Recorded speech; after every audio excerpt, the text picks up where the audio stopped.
sababu ya kupatiwa shilingi 85 milioni ikiwa ni ruzuku kutoka kwa shirika la mataifa la Umoja wa Watoto UNICEF. Kwa hivyo pesa hizo zilitoka huko, kwa hivyo imeongezewa hapa. Lakini pia na serikali nayo baada ya mfadhili kuongeza, na serikali pia ikaongeza bajeti ile ili kuhakikisha ufanisi unapatikana.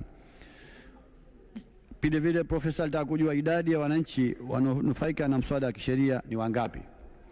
Kwa upande wa jimbo la Pandani, msaada wa kisheria pia umetolewa tarehe 30 Septemba 24 katika skuli ya Pandani na tarehe 21 Februari 25 katika uwanja wa Pandani. Jumla wananchi 300 walifikiwa.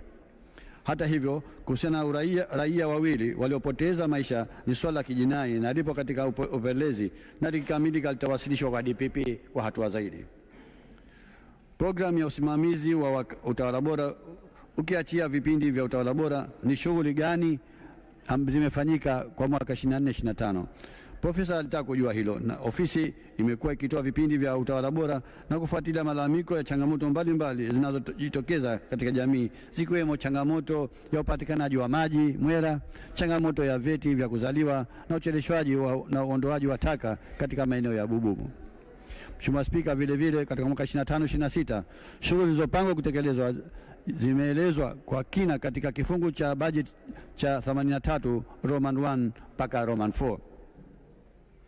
Profesa vile vile alitaka kujua idadi ya wananchi waliofikiwa na huduma za msaada wa kisheria ni wangapi. Nadhani jibu nimelitoa pale mwanzo. Lakini jumla kwa nchi nzima wamefikia karibu 74,054. Kwa hivyo jambo hili limesaidia sana, pamoja na Mheshimiwa Kombo Hamisi alitaka kujua swala hilo la msaada wa sheria. Dr. Mohamed Ali Suleiman, kwa nini mapato yameshuka chini ya 50% ya CAG, mahakama, kamisheni ya wakfu na skuli ya sheria? Mapato yaliyokusanywa na kamisheni ya wakfu yanatokana na mirathi. Ukusanyaji wake unategemea zaidi ya idadi ya watu waliokuja kusajili mirathi. Kwa upande wa mahakama, makosa ya usalama barabarani kutokana na mabadiliko ya sheria yameondoshwa kutoka mahakamani na kupelekwa Wizara ya Ujenzi, Mawasiliano na Uchukuzi. Aidha, makusanyo ya mahakama inategemea ufunguaji wa mashauri ya madai na faini zinazotolewa katika kesi za jinai. Pia ada ya mahakama zipo chini kuwawezesha wananchi kuweza kupata haki zao za msingi. Skuli ya sheria, idadi ya wanafunzi wanaodahiliwa ni ndogo na kwa sababu ya masharti yaliyowekwa na mahakama kwa wanaotaka uwakili Zanzibar. Vile vile masomo ya skuli ya sheria yanaanza Januari ya mwaka wa fedha unaomalizika Juni.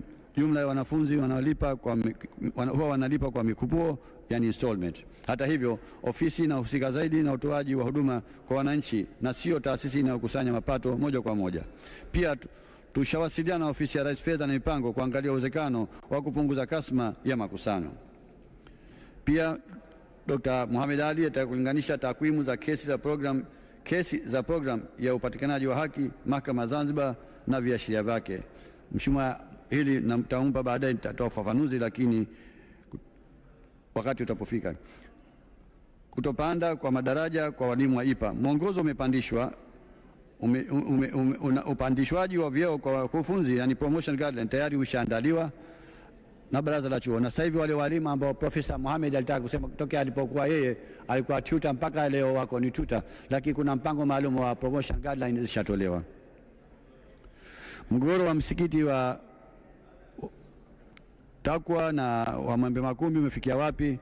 Wao kwa waheshimiwa waliuliza swala hili tayari kulikuwa mgogoro kati ya msikiti na nyumba ya mama mmoja pale, ambapo swala hili limeshughulikiwa na ofisi ya Mufti na bado tunaendelea kulifanyia kazi kuhakikisha mama huyo anatokana na kadhi ya hii. Fungu G01 kuhusu programu ya huduma za uratibu wa sera na programu ya kuratibu shughuli za ofisi ya Rais Pemba hazijawekwa makisio miaka ya mbele. Taarifa za makisio ziliingizwa, hivyo kutokana na kutoonekana kwake inatokana na changamoto ya mfumo. Hata hivyo haitoathiri mwaka ujao wa budget 27-28 kwa sababu fedha hizi zipo, haikujitokeza kwa sababu ya mambo ya printing mistake. Fungu G03 huduma ya kutoa ushauri kwa sheria kwa serikali na taasisi zake. Huduma hii imehamishiwa katika program ya PG 0003 kufanya mapitio ya sheria. Tume ya kurekebisha sheria imehamishiwa ofisi ya IG. Yani masuala haya sasa yamehamishiwa ofisi ya mwanasheria mkuu.